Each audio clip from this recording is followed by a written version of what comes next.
Hello students, in this class we are continuing with our abnormal constituents of urine test series, the qualitative test, and today's abnormal constituent is protein. Now mind it, we are covering competency number 11.4 which says perform urine analysis to estimate and determine normal and abnormal constituents. Now we already discussed normal constituents in our channel. You can find the link in the description, and we have also discussed the abnormal constituents. The abnormal constituents that we have already covered are blood glucose, ketone body, bile salt, bile pigment, and today's abnormal constituent is protein. Another abnormal constituent, blood, will be covered very soon. However, we already uploaded a video where I have told you how to write the negative observation. So technically that video should come after the next two videos. So after I'm done, I'll label all the videos 1, 2, 3, 4 in the thumbnail, and I will arrange them in playlists, so it is much easier. The reason I uploaded the previous video, if you are a regular follower of this channel, because it was a part of our live lecture, and our live class in our institute is ahead of what I am uploading in this channel. Anyway, so without any further ado, let's start. Qualitative test for protein, right? This test that we will be seeing today is heat coagulation test. Okay, it is named heat coagulation test. It is not named after any scientist. Okay, so what is the principle? It's very easy. It's one of the easiest tests. Okay, so what we need to do is first note the principle. Protein is easily denaturated when subjected to heat treatment. Alright, some proteins when heated at an isoelectric point undergo irreversible denaturation, producing a thick semi-solid material known as coagulum. And lastly, one sentence you can add: albumin is easily coagulable compared to globulins. Why albumin? Because in urine sample mostly we get albumin. So it's always albuminuria by default when we are referring to proteinuria, because albumin is the most common excreted protein in urine. Now if you look at this principle, it's nothing new to us. Okay, in our kitchen we have been cooking omelette from egg, right? The same thing is happening over here. So in omelette what happens, the white part, that's actually albumin. So over here we are almost doing the same thing. Now albumin is in urine sample, it's in colorless form, transparent, and when we apply heat in an isoelectric scenario, it will simply coagulate to form a thick white omelette rather, which is known as coagulum. Now what is isoelectric point? Normally proteins have got either some positive or negative charge on its surface. So if you calculate the net charge, it can be neutral, it can be positive, or it can be negative. However, when the protein is in isoelectric point, it means we make the scenario such by altering the pH mainly, that all the positive and negative charges are balanced, and now the protein is in neutral electrical condition. Another thing to note is the change is irreversible. You cannot reverse this change. Okay, once a coagulum is formed, it's done. Okay, so what is the procedure? So that was the principle. The procedure is actually very easy. You don't need to measure in this test. Okay, you can roughly take 2/3 of the test tube with the sample. So we need to fill 2/3 of the test tube. Suppose the test tube is like this, right? You need to fill like it this much. So it should be more than half always. Okay, 2/3, or even you can fill 3/4. You don't fill up to the brim because we need to heat it, right? What we need to do next, the upper half of the tube is heated, holding it in an inclined position. So now we need to hold the tube in an inclined position, and we need to put the upper part of the tube, the upper part of the liquid, near the flame. Either it can be spirit lamp, Bunsen burner, depending on which lab you are working in, keeping the lower half as control. I'll explain it to you very soon. Thereafter what happens, 5 drops of 1% acetic acid is added to it. Right, now there are a few things to note over here. Whenever you are doing heat coagulation test, you please attach the test tube holder. It's much more convenient in the lower part. You can attach to the upper part. Okay, then what happens, you know, if you are not very careful in heating the upper part of the fluid, the test tube holder will be heated. Okay, so Generally what I suggest is just attach the test tube holder at the lower part, and then you will feel much more comfortable in heating the upper part while holding the tube in an inclined position. Now keeping the lower half as control means the lower part there will be no change. We noted in case of haze sulfur test we are doing it 2 tubes. So in one part we simply added distilled water, so that is control, means there will be no change, negative observation. However, here in a single tube we can keep 2 parts as control. The lower part will behave as control and the upper part will be behaving as test sample. So we can compare both the portion of the test tubes. There is a reason I will be explaining to you very soon. Opalescence will be formed. This is the observation. Okay, what is opalescence? A cloudy white precipitate. Mind it, this is a precipitate, but it will float, it will not sink. Normally we have got the mentality that whenever there is a precipitate it will settle down. Here in this case the albumin is actually very light, so it will float on the upper part of the liquid. Okay, now this will be formed and it will deepen when we add this thing, 5 drops of 1% acetic acid. So initially coagulum will be formed, it will become whiter and then it will deepen when acetic acid is added. Suppose it will look translucent type of white, but as soon as we add acetic acid it will become thick white, milky white, cloudy white. Okay, so this will be your observation. Naturally the inference is very easy, as in always protein is present in the sample because this is a test for proteins. So you can see this is how we actually do. Normally no coagulum if there is negative test, right? However, if you have got protein in your sample, if you heat it in an inclined position, the upper part of the tube, there will be formation of coagulum. Okay, this is a real world scenario. This is the coagulum. A thick white coagulum will be formed in the upper part. Notice the lower part of the tube is very much transparent and the upper part is milky white. Okay, so first things first, you need to know few alternative tests for this. The name of the alternative tests are Biuret test or Heller's test. Remember, it is not Biurets, it is Biuret. Again, I will be discussing Biuret test in much more detail when we are discussing quantitative estimation of protein. But for now, just know this, Biuret test can also be used to detect protein, that is qualitative, right?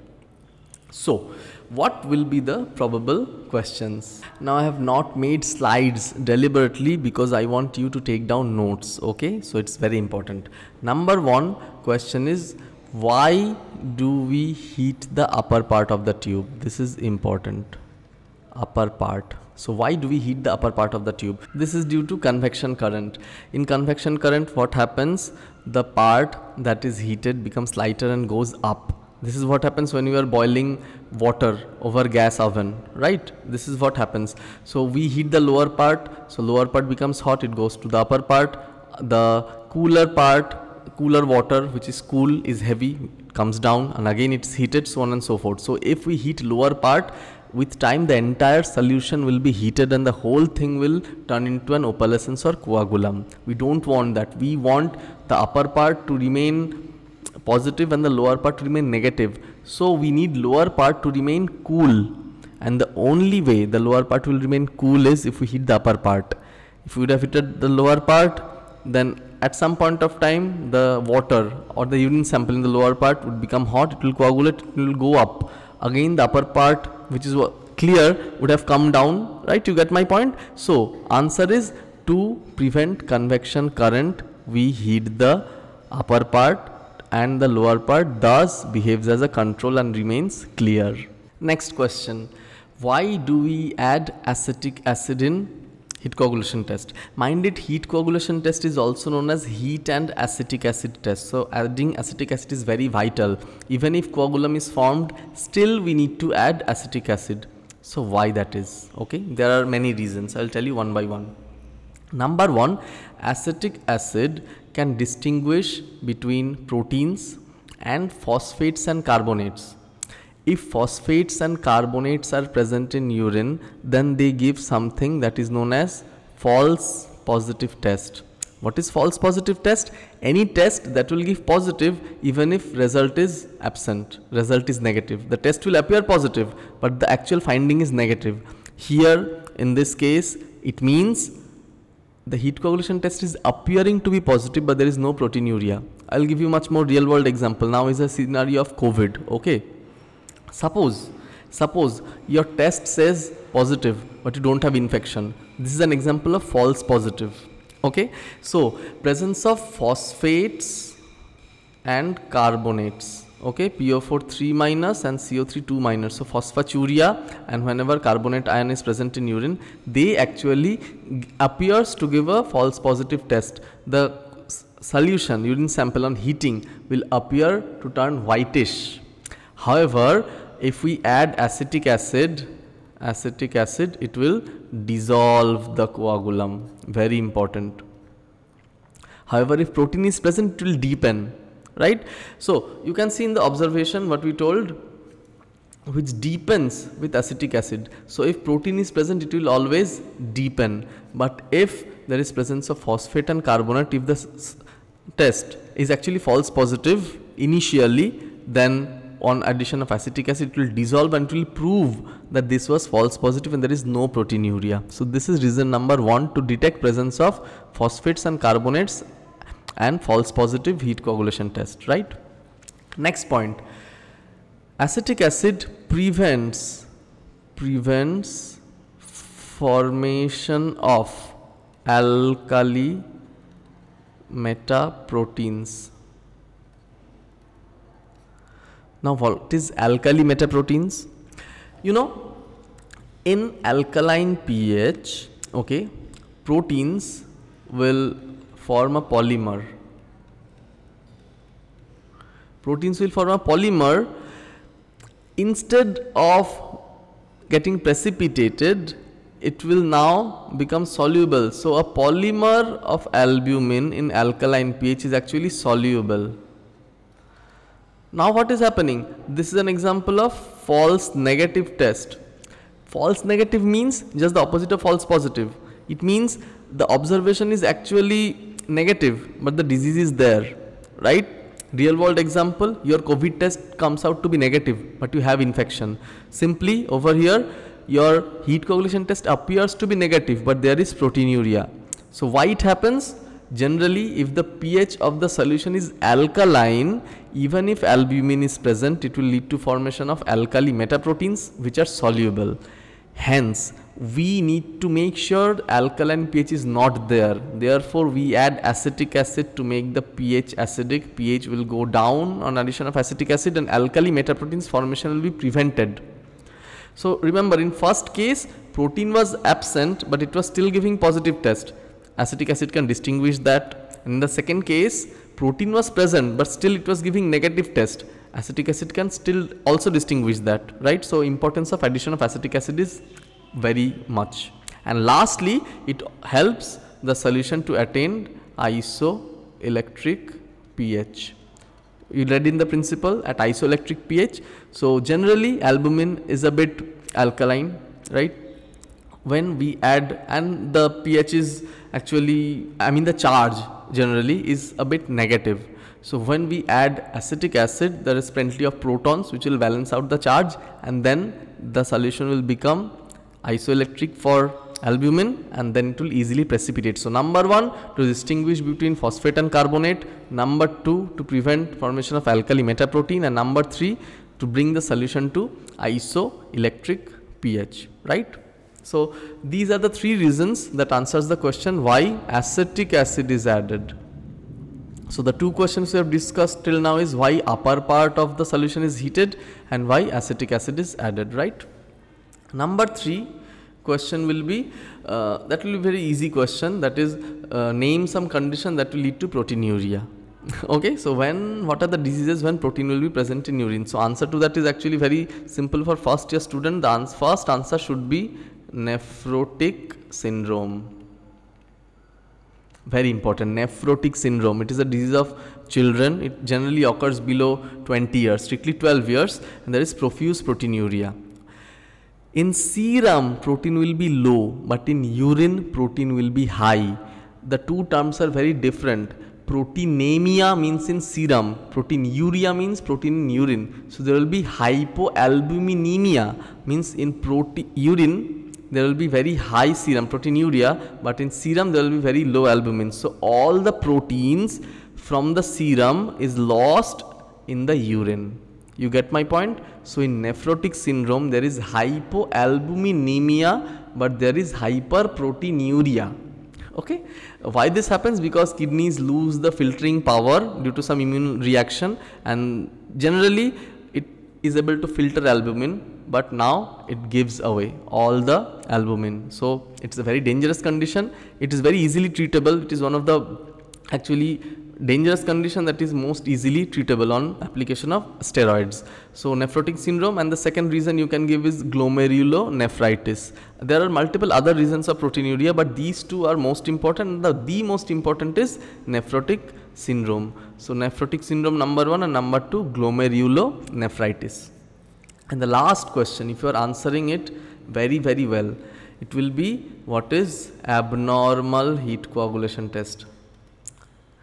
Abnormal means when we do heat coagulation test, what we do, we simply heat the solution, add acetic acid, and it will lead to formation of coagulum, and it was irreversible. I told you that undergoes irreversible denaturation. In abnormal heat coagulation test, what happens? It will start similar way. So around 60 to 80 degrees centigrade, it will form a coagulum, rather 60 to 70 degrees centigrade, it will form a coagulum, right? However, on further heating to 80 to 90 degree, especially at 90 degree, it will disappear. You get my point? So first coagulum will be formed, and on further heating it will disappear. Reverse changes occur on cooling. I hope you are taking notes. So in abnormal heat coagulation test, when we heat the solution, when we perform heat and acetic acid test, a coagulum is formed at 70 degree. On further heating, the coagulum dissolves around the boiling point of the urine sample, that is near 100 degree. And reverse changes occur on cooling, means now when the solution becomes fully transparent on boiling, when we cool it, again the coagulum appears around 60 to 70 degrees centigrade, right? This is due to presence of light chain of immunoglobulin in urine. Normally albumin is present. Over here, in this case, light chain of immunoglobulin is present. Okay, these are known as Bence-Jones protein. Okay, and the disease is multiple myeloma.